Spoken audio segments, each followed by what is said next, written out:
Hey, how are you today? Welcome to another edition of Stream of Consciousness, where I share some things that are in my alleged mind.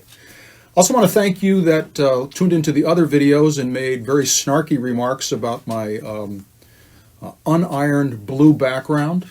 Your snarkiness was greatly appreciated, and I'm expecting that you'll be sending more in the future because I really live for the snark. So thank you so much for your snarky remarks. You can see that my background is now very conservative, the way pastors should be, and even a picture of Waterbury in the background. So if you make fun of this Waterbury watercolor that I purchased for the grand total of $10 from Acts 4 Ministries, then you will be violating something. Anyway, thank you for being a part of today. I just have a couple thoughts in my mind. I mean, we're obviously going through a crisis, all of us, big news on that. One of the things that's disturbing me and maybe disturbing you is the amount of fear that the media, in some cases, seems to be pumping into our populace. And I find some of it so reprehensible that I honestly like to bring back the practice of horsewhipping. Some of these people, even in international scales, making statements like hundreds of thousands are going to die. I mean, it really is sickening the way the media, in some cases, are manipulating people, and it's dangerous.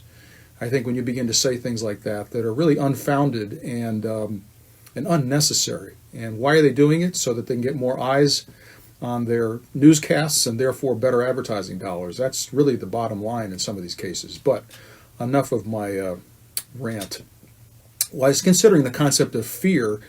And some of you know from the last couple of broadcasts I had that I've become sort of a fanboy of Eric Metaxes for the time being.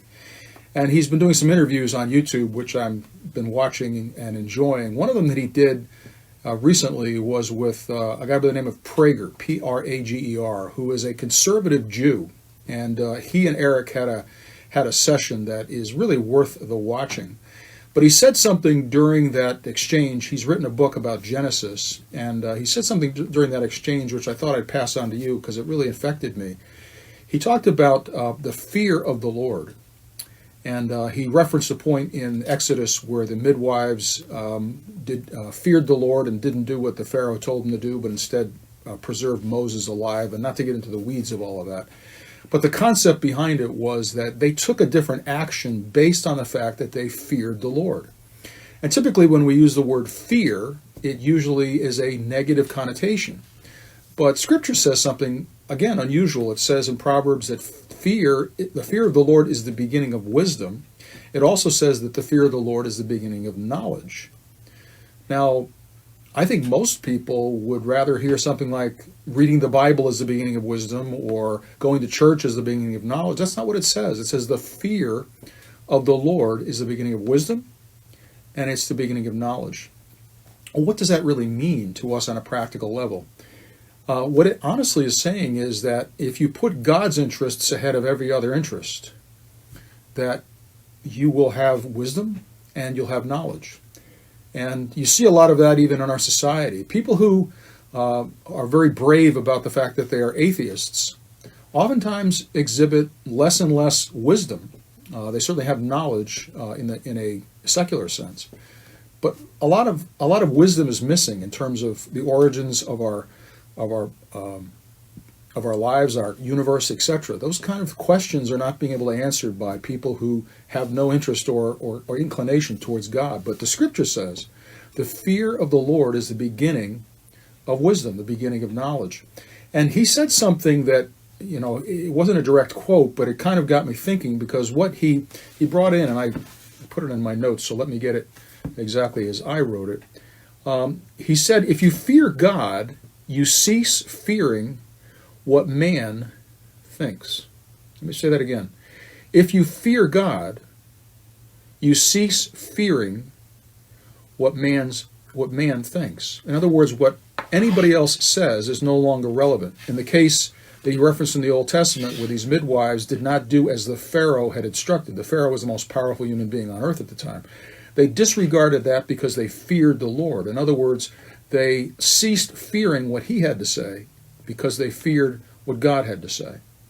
And I came up with this, not I came up with it, but I was just thinking that people who fear God have put what people think or don't think about them behind them. And that's in itself worthy of some consideration. What is it that drives us?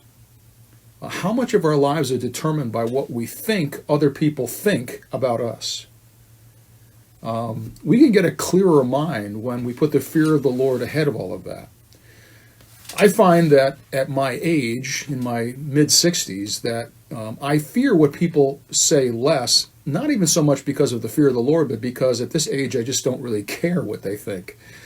Because I've lived enough life and have enough experience, and so that's the reference point. But that's not the reference point of Scripture. Scripture says the fear of the Lord is the beginning of wisdom. And putting what God's interests are first excludes what people think or don't think about it. It's not that you're trying to be rude to other people or you're trying to be dismissive of other people's ideas, but the anchor of your thought life, the anchor of your spiritual life, certainly, the anchor of your mental life, is that God's things and God's priorities are first. So I don't know if I'm properly communicating that today. I wish I could communicate a little better. But I just want to leave you with that concept today, to put the fear of the Lord ahead of everything else. There's a lot coming out in the media that's designed to frighten us. There's a lot coming out from people's opinions that are designed to frighten us and cause us to follow whatever they're trying to sell us. But there's a place where we need to just put God's agenda and God's priorities in our hearts and say, wait a minute, I trust in the Lord that He will do good to me all the days of my life. I trust in the Lord that He's got my life under His hand and that nothing can happen to me that is going to harm me. And I think that's a good place to be. So in any case, I hope this has been of some encouragement to you. This is what is streaming in my consciousness, and we'll talk to you soon.